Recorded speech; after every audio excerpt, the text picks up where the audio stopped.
Greetings and welcome to Iraq in 7 Minutes. I'm Erik, and with me is the steadfast Omar, editor of Epic's weekly Iraq reports. How's it going, Omar? Hi, Eric. How are you doing? Good. So, a bit of a new setting, as you can see, staying with a friend. Uh, so, we're going to try things a little differently with this episode of Iraq in 7 Minutes. We're not going to get into a lot of the takeaways of the latest issue, although I definitely encourage you to take a look at the latest issue. Some very interesting developments. Of course, Iraq's prime minister is at the UN General Assembly meeting with world leaders.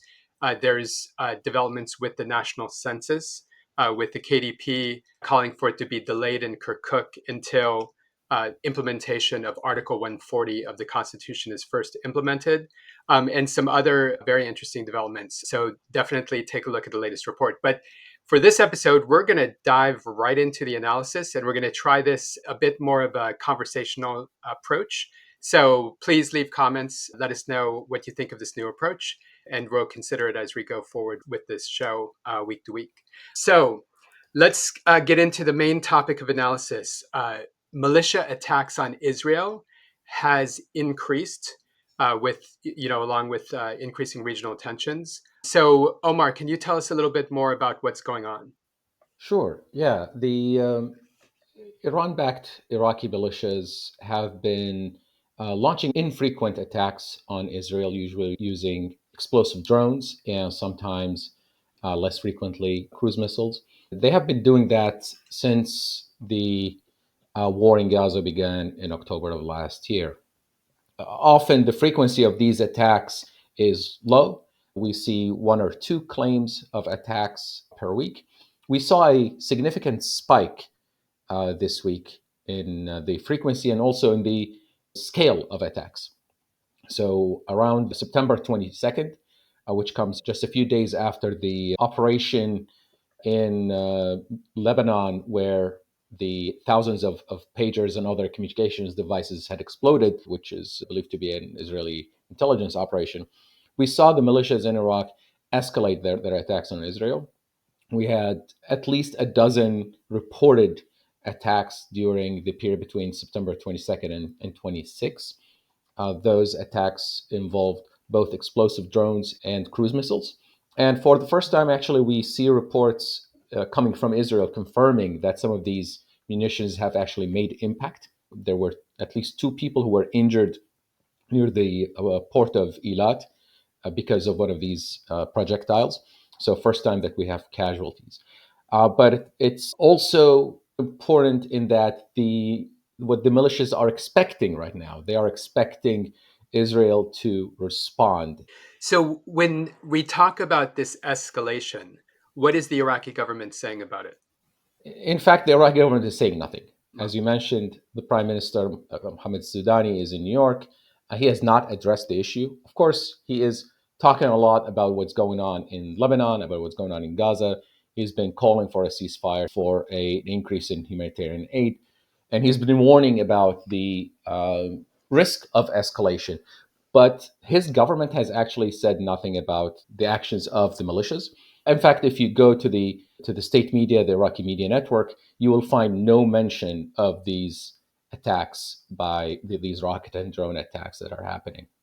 And it's really a disturbing situation because right now the militias are saying we are seeing signs that a retaliation from Israel is incoming, is about to happen. And I think on Thursday, a spokesman for Kataib Hezbollah, which is one of the more powerful militias, said that if Israel retaliates against the militias inside Iraq, then the militias themselves would then, in turn, retaliate by attacking all forms, and that's between quotation marks, all forms of U.S. presence in Iraq. That's really the broader risk here is of greater escalation on multiple levels within Iraq. And I think we have to put things in context here. We have to think about what's going on in the region. Just a few hours ago, we saw a massive Israeli airstrike or set of airstrikes on Beirut that demolished what appears to be a city block of the Lebanese capital. We still don't know the scale of casualties, many of whom will probably be civilian. So Provoking a confrontation with Israel at this time is quite irresponsible. And the fact that the Iraqi government is not saying anything about it really indicates a vacuum of leadership, a dangerous vacuum of leadership here. Yeah, I mean, it's just interesting that you have almost two governments going on. You have the shadow government, and then you have the formal official government.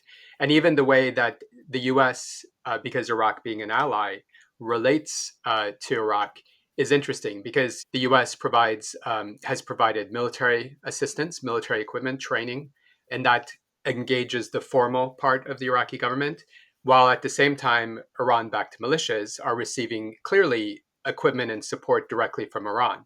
Just looking at the nature of the missiles and the drones used in the attacks on Israel. And within the government, as I understand it, militias hold seats in parliament and then also are part of the coordinating framework, which seems to operate almost like the star chamber of Iraqi politics. If you can speak just briefly on that, it's bizarre the way that things seem to operate.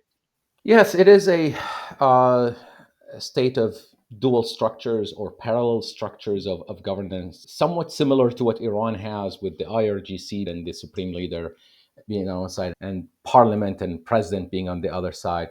But it's even worse in Iraq because there's a state of um, subservience to Iran is enabled by these militias and by their political representation within the Iraqi parliament, which is quite oversized for their actual electoral weight.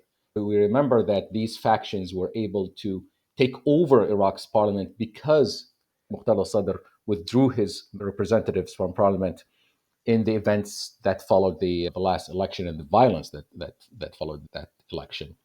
And I just want to point one rather irony of the situation in Iraq right now.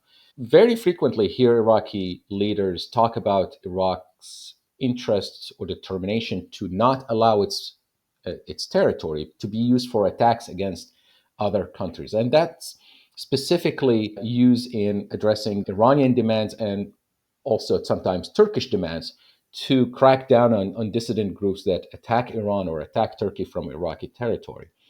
But right now, what we're seeing is Iran basically using its own proxies to use Iraqi soil to attack other countries and potentially dragging Iraq into a very, very dangerous escalation with Israel that could put the lives of many Iraqis at risk.